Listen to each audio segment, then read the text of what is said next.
यीशु हमें ना केवल परमेश्वर का संतान होने का अधिकार दिया, बल्कि परमेश्वर संतान होने के नाते एक मनुष्य के नाते वो जो जो कार्य किया, वो कहते हैं तुम भी ये कार्य को करोगे।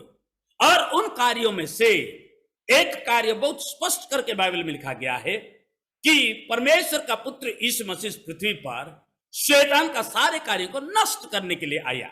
यानी कि हम भी वही कार्य, यानी कि शैतान का सारे कार्यों को नष्ट करने के लिए हमें प्रभु यीशु कहता है जो कार्य मैं करता हूं वही कार्य तुम करोगे।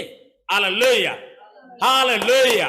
तो यदि हम प्रभु यीशु मसीह के चेले हैं, यदि हम परमेश्वर का संतान हैं और हमारे जीवन में ये थोड़ा सा भी शक ना रहे कि यीशु यदि शैतान का कार्यों को नष्ट करने के लिए आया था और वो मर के जीत के स्वर्ग में चला गया और अपना आत्मा मुझे दिया और अधिकार भी मुझे दिया, वो आत्मा के द्वारा, वो अधिकार के द्वारा मैं भी शैतान का कार्यों को नष्ट कर सकता हूं। हालेलुया। हाथ उठा के सब बोलिए, शैतान का कार्यों को नष्ट कर सकता हूं। हालेलुया।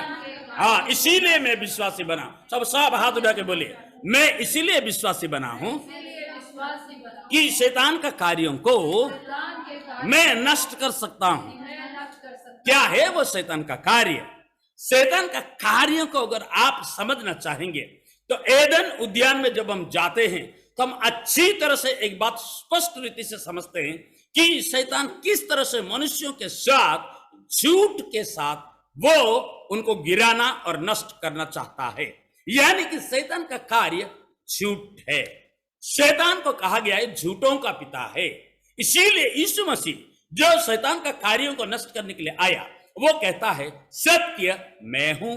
यानी कि यदि हम यीशु मसीह को सत्य के रूप में जानते हैं तो बाइबल ये भी हमें कहता है कि तुम सत्य को जानोगे, अर्थात यीशु मसीह को जानोगे और ये सत्य अर्थात यीशु मसीह तुम्हें आजाद करेगा।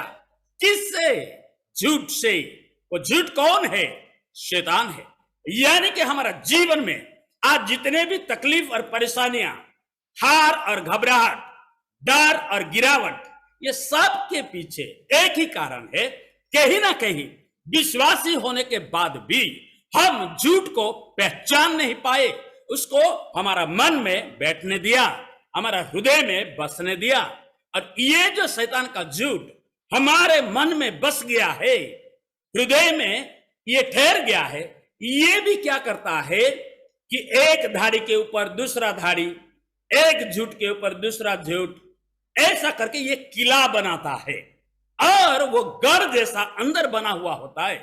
और इसीलिए बाइबल में लिखा है कि इस किला को, यानी कि झूठों का किला को डिस्ट्रॉय करना ही प्रार्थना है।